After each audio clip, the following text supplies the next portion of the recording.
what's up, and welcome to That Damn Stev, episode 17, my nigga, episode 17. That's, my E40 voice. If you're familiar with E40, you know what I'm saying, nigga. Off the cryptic crown and lock, nigga. Anyway, today's episode is brought to you by Lokes and Monsters. Coffee Monster, yeah, like, Loca Mocha is this flavor, because I like my coffee like I like my women. Mocha chocolate. Okay, let's get started in this motherfucker. I'm not gonna do the 40 voice the entire time. So, something I just noticed. You ever notice on the History Channel, A&E, all them fucking bullshit? They have all these reality shows like Pawn Stars and you know, American Restoration and you know, American Pickers and Storage Wars and all this bullshit.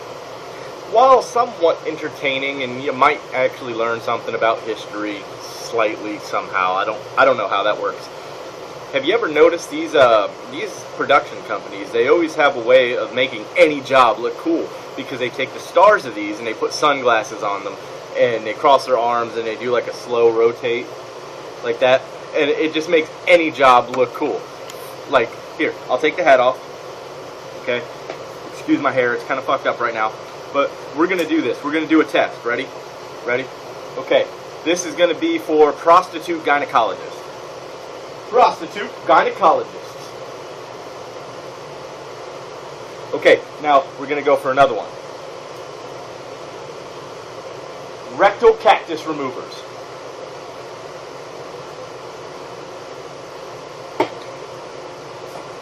And one more. That damn stev.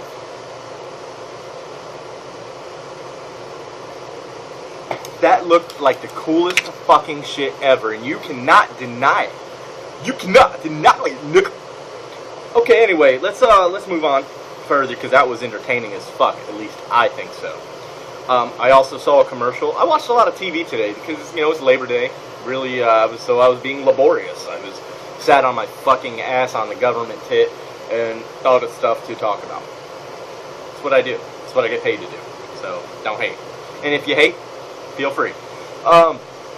It was a thing. It was called 23andMe, and basically what it is, for $100, you spend $100 of your hard-earned money, and they send you a little kit in which you swab your cheek or rub your dick. I don't know what you do with it, but you send it back to them, and they map out your DNA and all your chromosomes, 23 chromosomes that a human has. So, you know, you go ahead and check that out. Potatoes have 25. Weird knowledge. But anyway, what it does, it points out any genetic predispositions you may have to something, something you might want to address. Hey, let's take a closer look at your health, and that's how they advertise it. But this is what I'm thinking: who owns this company?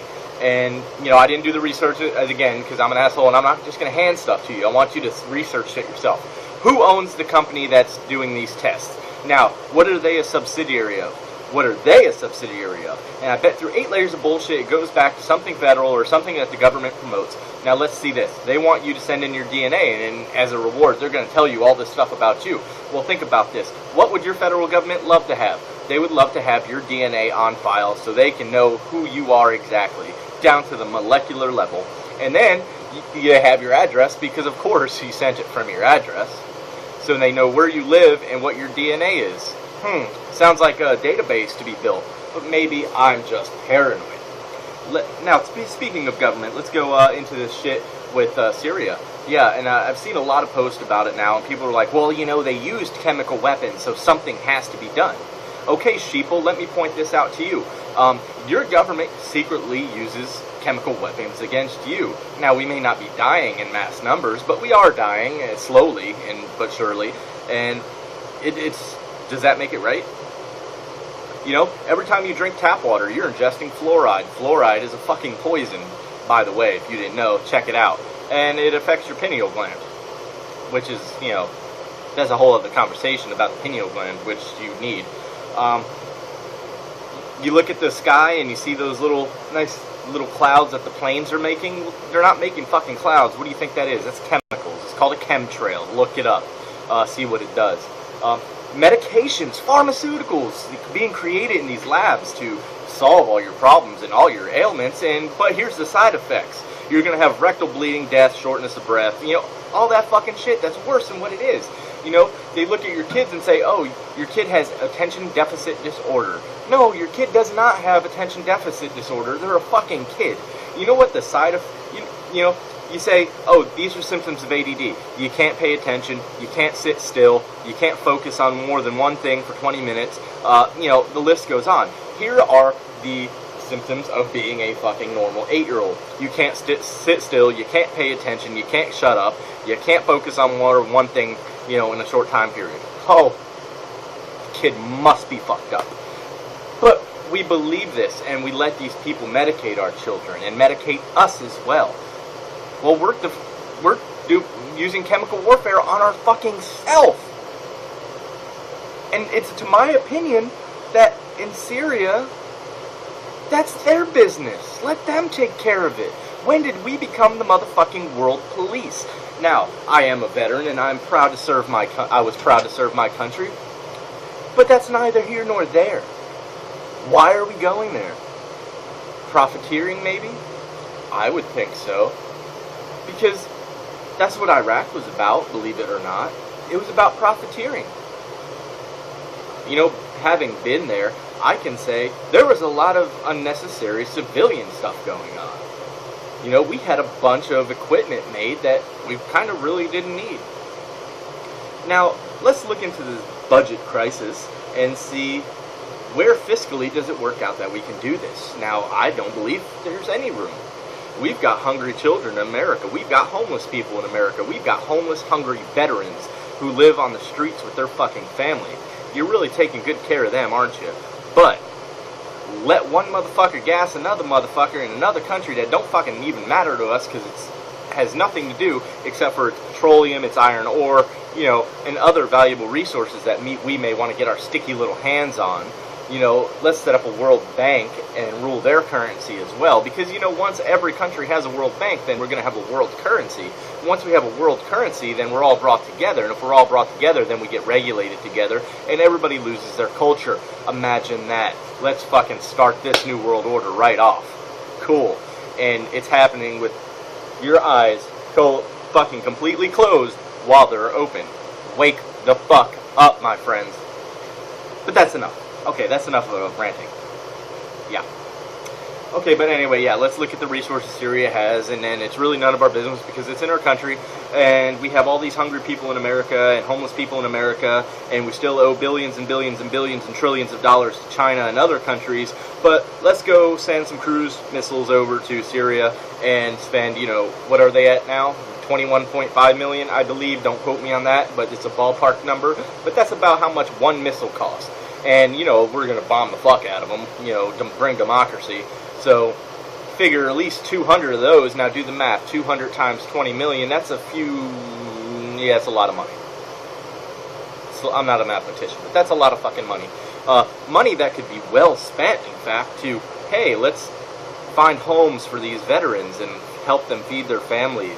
They're not being mooches. They're not sitting on their ass like, you know, fuck you, I ain't doing shit. Now, give me my check. They've already paid. They've paid in blood, and they've paid with their lives, if so. You know, you got a lot of families out there whose father went to war, he died. Guess what? Now this family's shit out of luck. How about we help them out before we help another country out? Just saying. I want to run for president. I think I was doing that for a while, and I just haven't kept up on it. This might be the perfect time. Because, you know, after the past two presidents, any fucking idiot could do better. So why not be me? I just called myself a fucking idiot. See? It starts already. Alright, we went over I like brown chicks. We went over sunglasses make any job look cool. We went over Syria. And I think that's about it. Cool. That made a lot of progress in a short amount of time. Speaking of sunglasses, white girls, I need you to stop doing this. Stop wearing and it's actually not even white girls, white people in general. Yeah, I know I'm white, but everybody thinks I'm Mexican or Puerto Rican, and I've always identified with things that weren't white because, I mean, who wants to be white? Face it. But I don't go overboard like a lot of people. But here's the thing. If it's 6:30 in the morning and the sun's not even out yet, there's no fucking reason you need sunglasses on while you're driving. It's not going to hurt your eyes to drive in the dark, or you don't have this immense headlights blowing at you. I do it every day. It could be the middle of the day and I don't wear sunglasses. I have them, but I don't wear them. Think about that. Also, stop being on your phones. And this is everybody's thing. They're always on their phones. But I see white women do it the most. They have their big SUV that they don't need because they think they're a soccer mom, but they don't have any kids.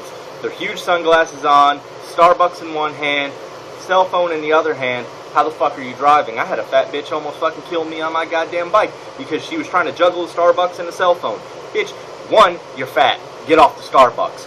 2, you're fat. You probably have no friends, so you're not even important enough to have a phone, so why do you have one? You know, I really love technology, I love science, and I love all the technological breakthroughs that we've had throughout the years, and I think that's awesome. But stop. We don't need anything more than we already have now. I think we've pretty much come far. Now it's just creature comforts and convenience, and can we just go back to the way it was? You know, fuck a cell phone. I'd rather have a paper, a pager, you know. Beat me, motherfucker. 420 911 69. You know what I'm talking about, you old school head motherfuckers. You were there with me paging the shit out of bitches. Just like with AIM. These chicks don't know what AIM, you know, these kids, not chicks, kids, period, don't know what AIM was all about. I was, you know, Black Sheep 059, y'all pimp for life. You know, I had multiple names and I was writing good ass paragraphs, you know what I'm saying? I was a sweet motherfucker back then. But not like sweet sugar in my pants sweet. I would be writing paragraphs, just killing it. I had bitches coast to coast.